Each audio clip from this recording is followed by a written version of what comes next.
Yo, it's your boy the Android Doctor back again with another video.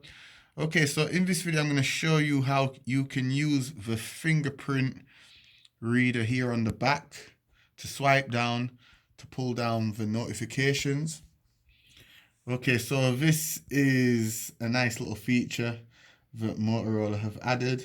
So first of all, you will need to enable it. So go into the settings and scroll down to System and then select Gestures and swipe fingerprint for notifications. So to check your notifications, swipe down on the fingerprint sensor on the back of your phone. So let's just enable it. So now I'm just going to swipe down on the fingerprint reader here on the back. And as you can see, my notifications are now showing. So it might not work all the time when you swipe down, but just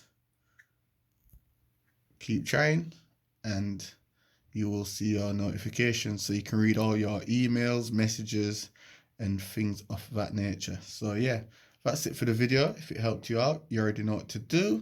Give the video a thumbs up. Subscribe to my channel if you're not already subscribed. Hit that notification bell so you get my uploads instantly the second I upload them. It's your boy the Android Doctor, and I'm out. Deuces.